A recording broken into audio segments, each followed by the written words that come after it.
سلطان صلاح الدین ایوبی اور صلیبی جنگجوؤں کے درمیان سال بسال تک مارکہ آرائیاں جاری رہیں۔ آخر مختلف جنگی کارروائیوں اور مقابلے کے بعد وہ مارکہ پیش آیا جو تاریخ میں فیصلہ کن حیثیت رکھتا ہے اور جس نے فلسطین کی مسیحی سلطنت کا خاتمہ اور صلیبیوں کی قسمت کا فیصلہ کر دیا۔ یہ خطین کی جنگ تھی جو ہفتہ کے دوران 24 ربیع الاخر 385 کو پیش آئی اور جس میں مسلمانوں کو فتح حاصل ہوئی۔ مسیحی لشکر کے چیدہ اور منتخب جوان مرد قید کر لیے گئے۔ یروشلم کا بادشاہ گائی اور اس کا بھائی ریجینالڈ اور بڑے بڑے عیسائی شرفا گرفتار کر لیے گئے۔ باقی فلسطین کے تمام عیسائی بہادر اور شہسوار مسلمانوں کے پہرے میں تھے۔ مسیحی لشکر کے معمولی سپاہی پیدل اور سوار جو زندہ بچے تھے سب مسلمانوں کے اسیر ہو گئے۔ ایک ایک مسلمان سپاہی 30 عیسائیوں کو جنہیں خود اس نے گرفتار کیا تھا خیمے کی رسی میں باندھے لے جاتا دیکھا گیا۔ ٹوٹی ہوئی صلیبوں اور کٹے ہوئے ہاتھ پاؤں میں مردوں کے ڈھیر اس طرح لگے تھے جیسے پتھر پر پتھر پڑے ہوں، اور کٹے ہوئے سر زمین پر اس طرح بکھرے پڑے تھے جیسے خربوزوں کے کھیت میں خربوزے پڑے نظر آئے۔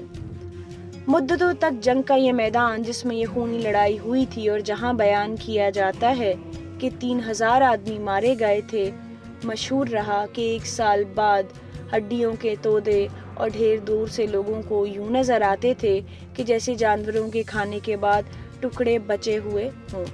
اس فتح کے ساتھ ساتھ یہ واقعہ بھی تاریخ میں یادگار رہے گا جس سے سلطان کی دینی حمیت اور قوت ایمانی کا اندازہ ہوتا ہے۔ سلطان صلاح الدین ایوبی نے اپنا خیمہ لڑائی کے میدان میں نصب کیا۔ جب خیمہ نصب ہو گیا تو حکم دیا کہ قیدی سامنے حاضر کیے جائیں۔ یروشلم کا بادشاہ گائی اور اس کا بھائی ریجینالڈ دونوں اندر لائے گئے۔ سلطان نے بادشاہ یروشلم کو اپنے پہلو میں بٹھایا اور اسے پیاسا دیکھ کر برف میں سرد کیے ہوئے پانی کا کٹورا دیا۔ سلطان یہ دیکھ کر ناخوش ہوا اور ترجمان سے کہا کہ بادشاہ گائی نے دیا ہے۔ روٹی اور نمک جسے دیتے ہیں اسے محفوظ سمجھا جاتا ہے، مگر یہ آدمی ریجینالڈ اس قسم کی حفاظت میں ہی میرے انتظام سے نہیں بچ سکتا۔ سلطان اتنا کہہ کر کھڑا ہوا اور ریجینالڈ کے سامنے آیا۔ ریجینالڈ جب سے خیمہ میں داخل ہوا تھا برابر کھڑا رہا تھا۔ سلطان نے اس سے کہا کہ سن، میں نے تجھے قتل کرنے کی قسم 2 مرتبہ کھائی تھی۔ ایک مرتبہ تو اس وقت جب تو نے مکہ اور مدینہ کے مقدس شہروں پر حملہ کرنا چاہا تھا، دوسری مرتبہ اس وقت جب تو نے دھوکے اور دغا بازی سے حاجیوں کے قافلہ پر حملہ کیا تھا۔ جب ان بے کس حاجیوں نے تم سے انسانیت اور شرافت کی درخواست کی تو تم نے گستاخانہ لہجے میں کہا کہ اپنی نبی صلی اللہ علیہ وآلہ وسلم نعوذ باللہ سے کہو کہ تمہیں رہائی دلائیں۔ یہ فکرہ جب سلطان صلاح الدین ایوبی تک پہنچا تو اس نے قسم کھائی تھی کہ اگر یہ بے ادب اور گستاخ میرے ہاتھ آئے گا تو اپنے ہاتھ سے اس کو قتل کروں گا۔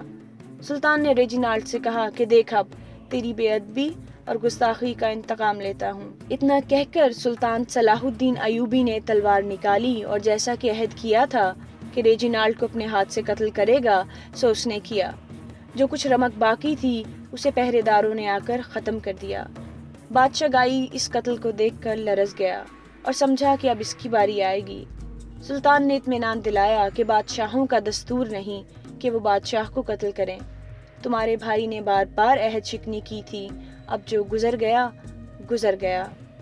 ایک روایت یہ بھی ہے کہ سلطان نے ریجینالڈ کو طلب کیا اور کہا کہ لو میں تم سے رسول اکرم صلی اللہ علیہ وآلہ وسلم کی شان میں کی گئی گستاخی کا انتقام لیتا ہوں۔